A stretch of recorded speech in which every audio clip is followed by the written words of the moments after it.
Dad perfect events. I walked into my own house and found every piece of my engineering equipment dumped in the garage, like it was heading for the scrapyard. My daughter-in-law Patricia stood there with that satisfied smile she gets when she thinks she's finally won something big. "You don't need all this old junk cluttering up the house anymore, Rick," she said, arms crossed like she was doing me some kind of favor. "I converted your office into my business space. The garage is perfect for someone who's supposed to be retired anyway." For a moment, everything went quiet. Not because I was shocked. I'd been watching this woman operate for 3 years now. The quiet came because I realized she'd just made the biggest mistake of her life. I'm Richard Anderson, 61 years old, and I spent 35 years as an electrical engineer before retiring. I thought the hardest part of my life was behind me when my wife Barbara passed 3 years ago. Turns out I was wrong about that too. The whole thing started on a Tuesday afternoon. I'd driven to Barbara's grave like I do every week, bringing fresh daisies for her headstone. She always said daisies were honest flowers, no pretense, just simple beauty.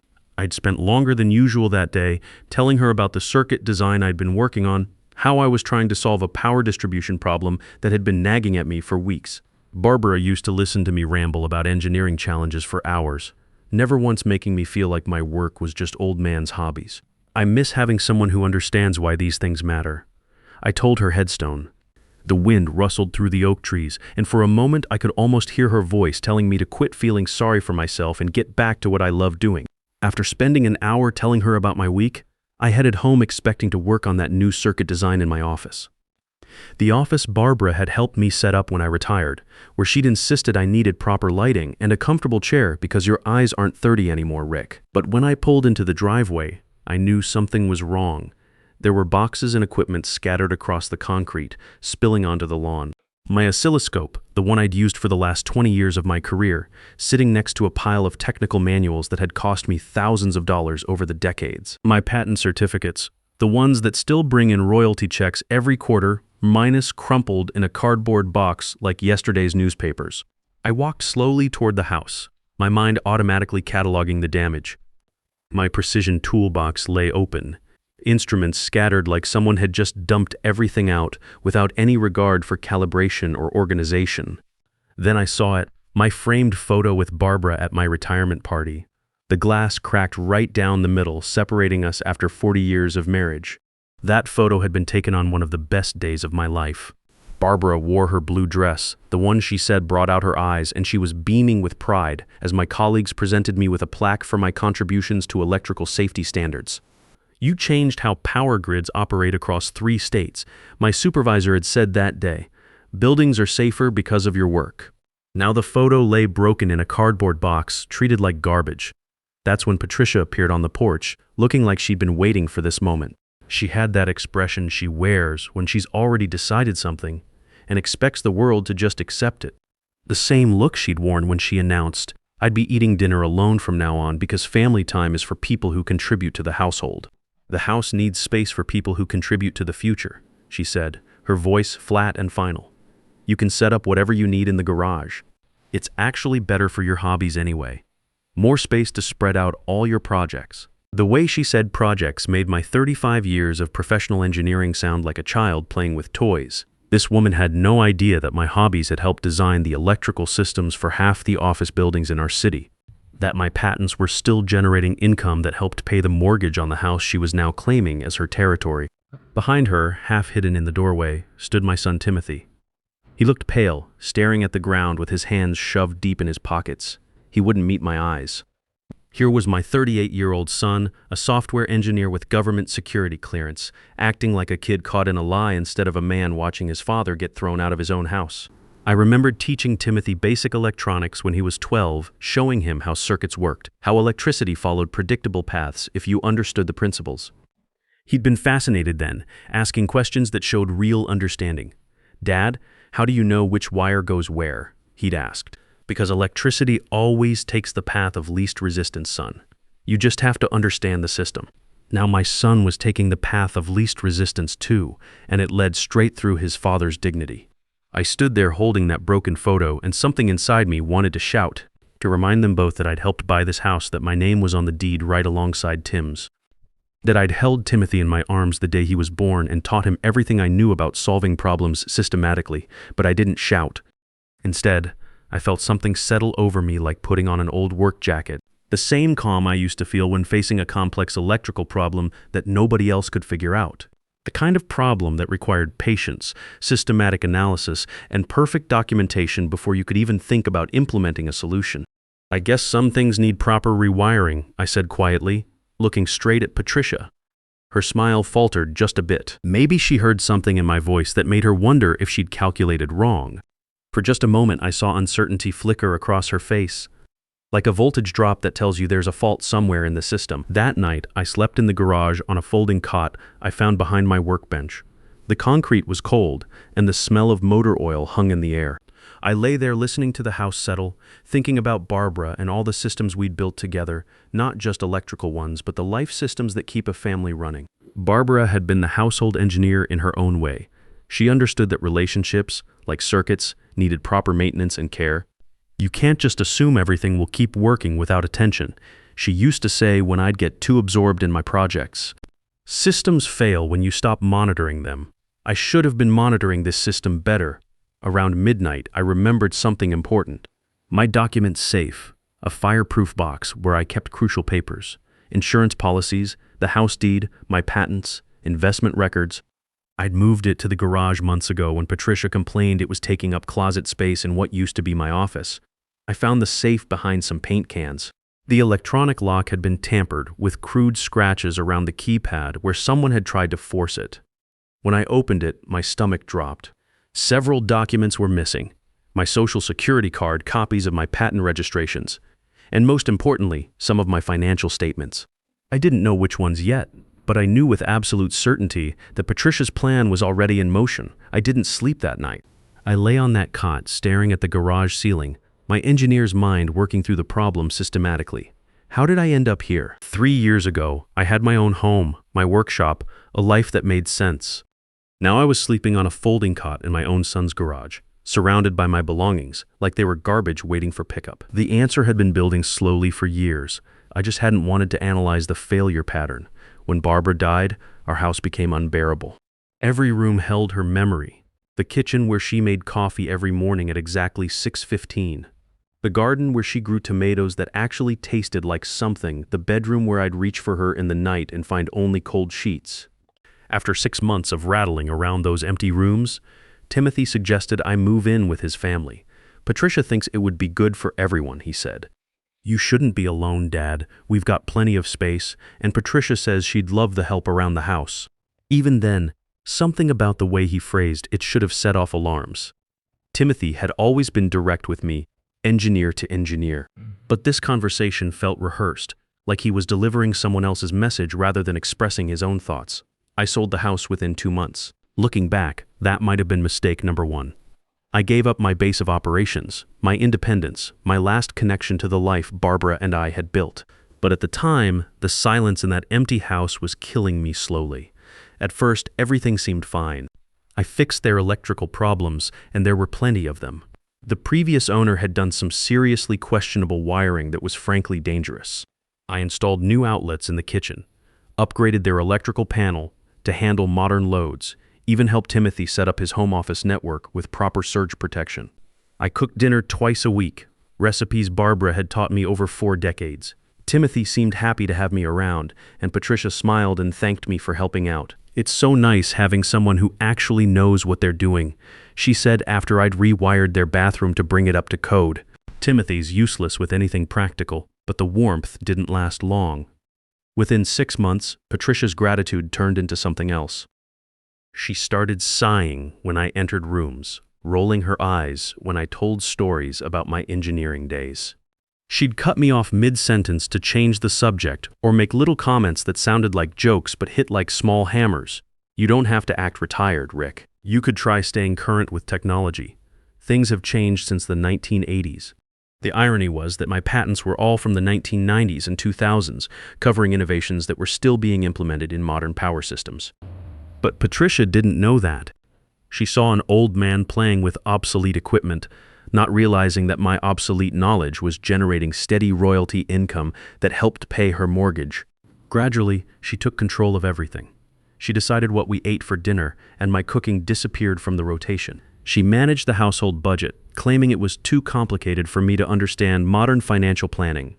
When I asked where my Social Security and pension contributions went, she smiled and said, "Don't worry about boring financial stuff. Everything's being invested properly. You should focus on enjoying retirement." I told myself she was just organized. I made excuses because admitting the alternative meant facing that my daughter-in-law saw me not as family, but as a revenue stream to be managed and controlled. Timothy never said a word. When Patricia criticized me at dinner, he studied his plate like it contained engineering schematics. When she complained about noise from my late-night technical work, he suggested I use headphones. When she announced my office would become her business space, because I could work anywhere, he nodded like it made perfect engineering sense. I kept waiting for him to remember that I was his father, that I'd taught him to think critically and question systems that didn't make logical sense. But my son had learned that silence was safer than troubleshooting family problems. The warning sign I should have recognized came 8 months ago. Patricia approached me with a folder of papers and a pen, explaining these were household authorization forms that would streamline shared expenses. Her voice was patient, like she was helping a confused old man understand something simple. "It's just standard stuff," she said, sliding the documents across the kitchen table. "Power of attorney for household decisions, medical authorization in case of emergency. Everyone does this when family members live together. It makes everything so much easier, but 35 years of reading technical specifications had taught me to study documents carefully. I'd seen too many projects fail because someone signed off on specs without understanding the implications. These weren't household forms. They were comprehensive power of attorney documents that would give someone else control over my bank accounts, my patents, my medical decisions, even my living arrangements. The language was dense, filled with legal terms that would have confused most people my age. But I'd spent decades reading contracts for engineering projects, parsing warranty clauses and liability limitations. I knew predatory language when I saw it. "I need time to review these properly," I told her. "Maybe run them by my attorney." Her smile tightened for just a moment before she recovered. Something flickered behind her eyes, irritation, maybe, or the look you get when a circuit doesn't behave the way your calculations predicted. "Of course, take all the time you need. There's no rush at all." She never brought them up again. But I filed that memory away the same way I'd file away component specifications that might be important for troubleshooting later. Now, lying in that garage with my broken belongings around me, I understood I'd been a fool. The missing documents, the authorization forms, the 3 years of slow marginalization, it was all connected. Patricia had been building a comprehensive system for years. I just hadn't wanted to see the circuit diagram. Around 2 a.m., I got up to use the bathroom. Patricia hadn't bothered locking the side door, probably assuming I wouldn't dare enter my own house.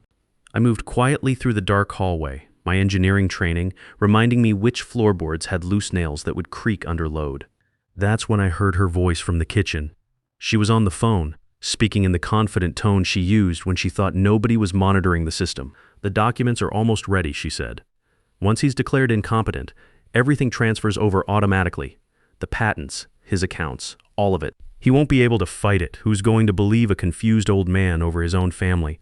I stood frozen in that hallway, her words hitting me like voltage through a faulty ground. She wasn't just pushing me aside, she was planning to erase me completely. Legally, financially, medically, the power of attorney documents weren't for emergencies. They were for permanent control. "The beauty is, he'll sign them himself," she continued. "I just need to wait for the right moment, when he's emotional or confused. Maybe after another one of his cemetery visits, he always comes back all weepy and sentimental." I felt something cold settle in my chest. She'd been watching me, studying my patterns, waiting for moments of vulnerability to exploit. This wasn't impulsive greed. This was systematic predation. I didn't confront Patricia about what I'd overheard. A younger man might have stormed into that kitchen demanding answers. But I'd learned that accusations without proper documentation just give your opposition time to implement better countermeasures. Instead, I went back to the garage and started thinking like an engineer again. Every system has vulnerabilities. Every circuit has weak points. Patricia had been running her scheme for years, but she'd made one critical error. She assumed I was just a helpless old man who'd accept whatever voltage she decided to feed me. She had no idea she was dealing with someone who'd spent decades troubleshooting complex systems, someone who understood that the best solutions required patience, proper analysis, and comprehensive documentation before implementation. Over the next few days, I started gathering data. Real data, not assumptions or emotional reactions. I began documenting everything systematically: times, dates, conversations, financial irregularities. I kept a detailed log, just like the maintenance records I'd maintained on power systems throughout my career. I installed a small recording device in the common areas of the house, perfectly legal since my name was on the deed. The equipment was simple, minus basic digital recorders, the kind students use for lectures. Nothing sophisticated, but effective for capturing conversations that Patricia assumed were private. I started checking my credit reports more carefully, tracking my financial accounts with the same attention I'd once paid to power consumption patterns. What I found made my blood run cold, but it also confirmed that my systematic approach was yielding actionable intelligence. Patricia had been busy. There were credit cards I'd never applied for, showing up on my credit report with balances I'd never authorized, loans I'd never signed for, all bearing my social security number and forged versions of my signature. Investment accounts I'd never opened, funded with money that had been systematically diverted from my legitimate accounts. She'd been using my identity like a power source, drawing current whenever she needed it, while making sure I never saw the meter readings. But she'd made a mistake that would cost her everything. In all her careful planning, Patricia had never bothered to check the fundamental specifications of the system she was trying to control. She didn't know who actually owned the house she was using as her base of operations.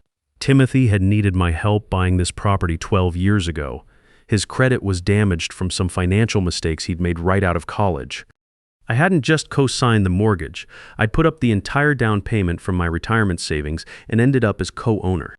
50% of this house belonged to me, legally and permanently.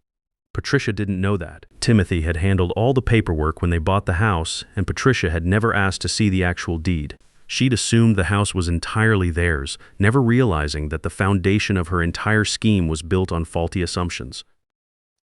That was her fatal engineering flaw. I reached out to my neighbor, Carol Mason. She was a retired nurse, sharp as a tack, and she'd been watching Patricia's behavior for months with the trained eye of someone who'd seen plenty of family dysfunction in her medical career. When I finally told her what was happening, her reaction was immediate and decisive. I knew something was wrong, she said, sitting in my garage workshop while I showed her the documentation I'd been gathering. Nobody treats family that way. The way she talks to you, the way she dismisses everything you say, I've seen this pattern before in elder abuse cases. Carol became my first ally. Then she introduced me to Charles Wilson, an estate attorney who specialized in exactly these kinds of situations. When I showed Charlie the evidence I'd been systematically collecting, the financial fraud, the identity theft, the recorded conversations about incompetency proceedings, his expression grew darker with each document. "Rick, this is criminal," he said, spreading the papers across his desk like electrical schematics. "We're talking federal crimes here. Wire fraud, identity theft across state lines, elder abuse, but more importantly, you have legal options right now that she doesn't even know exist."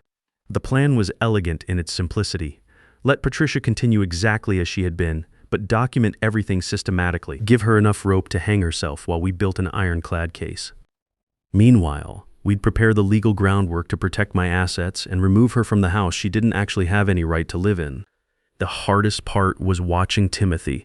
My son was trapped in that marriage, slowly being hollowed out by a woman who used love as a control mechanism, but I couldn't save him until he was ready to see the system failure for himself. That moment came sooner than I expected, and it came through his professional expertise.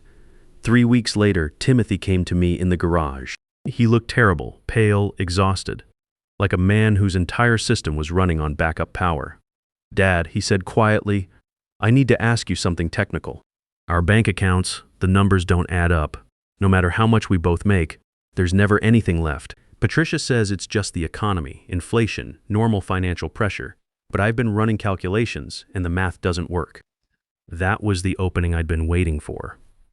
My son, the software engineer, finally applying systematic analysis to his own life. "But what really bothers me," he continued, "is our investment accounts. The ones Patricia has been managing for years. I checked them yesterday for the first time in months. Dad, there's almost nothing there." Years of contributions, both our 401k rollovers, everything we've saved, it's all gone. I showed him everything then. The credit cards opened in my name. The loans Patricia had secured using my information. The money trail leading to accounts she controlled. I played him the recorded conversations where she discussed her plans to have me declared incompetent and seize control of my assets. Timothy's face went through a dozen expressions as he processed the data. Confusion, disbelief, anger, and finally something that looked like relief. Relief that he wasn't losing his mind, that his engineering instincts had been right all along about the system not functioning properly. "What do we do?" he asked, and for the first time in years he sounded like my son again instead of Patricia's trained assistant. "We take back control of our own system," I said. Together, Charlie Wilson had prepared all the legal documentation we needed. As co-owners of the property, Timothy and I had the right to determine who lived in our house. Patricia had no legal claim to anything. She'd never been on the deed, never contributed to the mortgage in any documented way, never even paid utilities in her own name. We served her with formal notice to vacate within 30 days. We also filed criminal charges for the identity theft and fraud, backed by months of carefully documented evidence that would make any prosecutor's case bulletproof. Patricia's reaction was everything I'd expected and more. She screamed, threatened, tried to gaslight Timothy one last time about his ungrateful father and family loyalty. But when faced with recorded evidence of her crimes, financial records that couldn't be explained away, and the cold legal reality that she had no right to the property, her house of cards collapsed completely. The woman who'd spent years manipulating others through emotional control suddenly found herself facing a system she couldn't manipulate. The legal system, backed by engineering quality documentation. She was gone within a week, taking only what she could prove was legitimately hers. The criminal case moved forward through proper channels, and Charlie assured us we'd recover most of the stolen money through asset forfeiture and restitution orders. But the real victory wasn't financial. It was watching my son remember who he was, seeing him stand up straight for the first time in years. We spent the following months repairing more than just the house. We rebuilt our relationship, based this time on mutual respect rather than obligation or guilt. Timothy helped me convert the garage back into a proper workshop, and I moved my engineering equipment back into the main house where it belonged. We installed a memorial corner for Barbara in the living room, with fresh daisies every week and the retirement photo, professionally repaired and reframed. 6 months later, Charlie called with the final numbers. Patricia had been sentenced to 3 years in federal prison for wire fraud and identity theft. More importantly, we'd recovered nearly every dollar she'd stolen, plus penalties and interest. I never set out for revenge. I just wanted my dignity back, and to protect my family from someone who saw trust as weakness and love as something to exploit. In the end, Patricia destroyed herself. I just made sure the evidence was properly documented when she did it. Some people think getting older means becoming irrelevant, that experience doesn't matter in a world of new technology. But I learned something important that year. 35 years of systematic problem solving doesn't just disappear because you hit retirement age. Patricia thought she was smarter than a retired engineer. She found out that wisdom and patience are still the most powerful tools in any troubleshooter's arsenal. These days, I wake up in my own bed, in my own house, with my son's respect restored and my late wife's memory properly honored. My patents still generate royalty checks, my workshop hums with new projects, and Patricia is exactly where she belongs, paying for her crimes. Sometimes the best revenge is just letting the truth do its systematic work. Experience isn't something that expires when you retire, it's the foundation that everything else is built on. The people who think age makes you vulnerable forget that wisdom is just pattern recognition with 40 years of data behind it.